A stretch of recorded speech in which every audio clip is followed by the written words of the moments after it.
Francis മാർപ്പാപ്പ ലോകത്തോട് നടത്തിയ ആഹ്വാനം നടപ്പാകുമോ എന്നറിയേണ്ട നിമിഷങ്ങൾ കൂടിയാണ് മുന്നിലുള്ളത്. ഗാസയിൽ വെടിനിർത്തൽ സാധ്യമാക്കണമെന്നും ബന്ദികളെ വിട്ടയക്കണമെന്നുമായിരുന്നു ഈസ്റ്റർ ദിന സന്ദേശത്തിൽ മാർപ്പാപ്പ ലോകത്തോട് ആവശ്യപ്പെട്ടത്.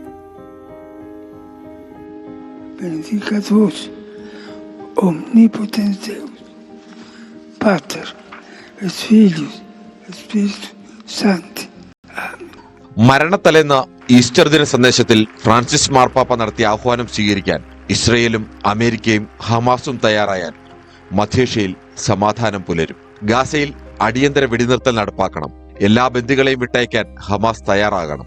ആഗോളതലത്തിൽ ജൂതവിരുദ്ധതയിൽ ആശങ്ക അറിയിച്ച മാർപ്പാപ്പ ഗാസയിലും ഇസ്രയേലിലും യുദ്ധത്തിന്റെ കഷ്ടതകൾ അനുഭവിക്കുന്ന ജനങ്ങൾക്കൊപ്പമാണ് തന്റെ മനസ്സെന്നും വ്യക്തമാക്കി.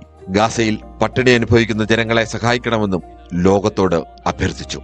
മാർപ്പാപ്പയുടെ ആഹ്വാനത്തോട് അനുകൂലമായോ പ്രതികൂലമായോ ഇസ്രയേൽ പ്രതികരിച്ചിട്ടില്ല.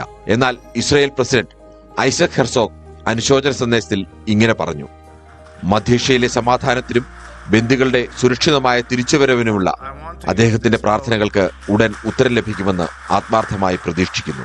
ഈ വാക്കുകളെ വേണമെങ്കിൽ പോസിറ്റീവായും വ്യാഖ്യാനിക്കാം.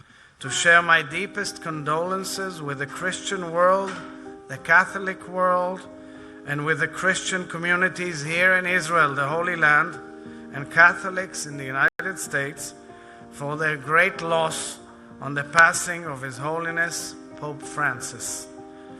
You and I are both people of faith, and I know we share the deepest hope that his memory inspire acts of kindness and unity, dialogue between peoples, and hope for humanity.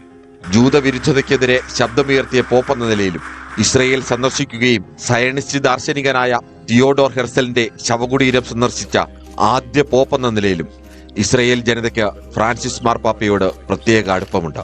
പക്ഷേ ഈ സ്നേഹം കൊണ്ട് മാത്രം പലസ്തീനോടുള്ള രാഷ്ട്രീയ തീരുമാനം Israel മാറ്റണമെന്നില്ല. International desk, news 18.